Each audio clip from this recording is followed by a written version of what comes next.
शांत मुस्कान और सरल स्वभाव के पीछे छिपी है उस व्यक्ति की कहानी जिसने भारत की अर्थव्यवस्था को नई दिशा दी और देश का नेतृत्व ईमानदारी और गरिमा से किया। जी हाँ, आज डॉक्टर मनमोहन सिंह का जन्मदिन है। आइए जानते हैं उनकी प्रेरणादायक जीवन यात्रा, एक साधारण छात्र से भारत के प्रधानमंत्री बनने तक। डॉक्टर मनमोहन सिंह का जन्म 26 सितंबर 1932 को पंजाब के एक छोटे से गांव गाह में हुआ था, जो अब पाकिस्तान में है। उनका बचपन सादगी और संघर्ष से भरा हुआ था। 1947 के विभाजन के बाद उनका परिवार भारत आकर अमृतसर में बस गया। बचपन से ही मनमोहन सिंह पढ़ाई में असाधारण रूप से तेज थे। शिक्षा ही उनके जीवन का सबसे बड़ा हथियार बनी। उन्होंने अर्थशास्त्र की पढ़ाई पंजाब यूनिवर्सिटी से की और आगे की पढ़ाई के लिए कैम्ब्रिज यूनिवर्सिटी और ऑक्सफोर्ड यूनिवर्सिटी गए, जहाँ से उन्होंने पीएचडी की। उनकी गहरी समझ और ज्ञान ने उन्हें दुनिया के श्रेष्ठ अर्थशास्त्रियों में शामिल कर दिया। लेकिन डिग्रियां से बढ़कर उनकी सबसे बड़ी पहचान थी ईमानदारी और विनम्रता और शांत स्वभाव।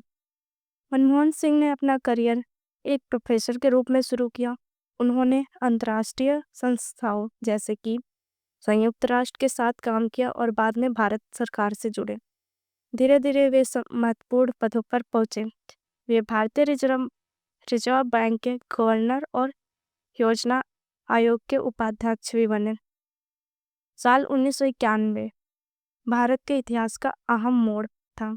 उस समय देश गंभीर आर्थिक संकट से जूझ रहा था। विदेशी मुद्रा भंडार लगभग खत्म हो चुका था। ऐसे में प्रधानमंत्री पीवी नरसिम्हा राव ने मनमोहन सिंह को वित्त मंत्री बनाया।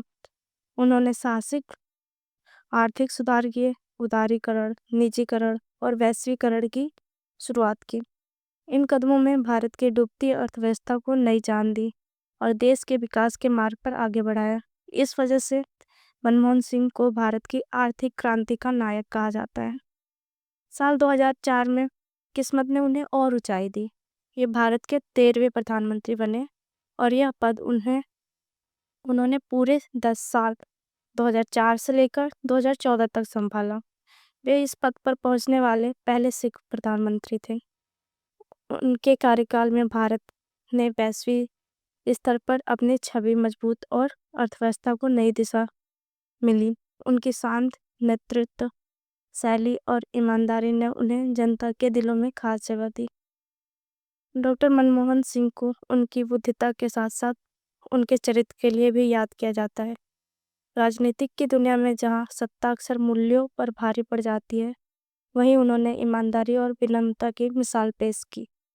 आज की उनकी सादगी और निष्ठा के आने वाली पीढ़ियों के लिए प्रेरणादायक बनी हुई है। पंजाब के एक छोटे से गांव से लेकर दुनिया के सबसे बड़े लोकतंत्र के प्रधानमंत्री बनने तक का सफर हमें यह सिखाता है कि सच्चा नेतृत्व शोर से नहीं बल्कि शांत, दृढ़ता और ईमानदारी दृष्टि से होता है।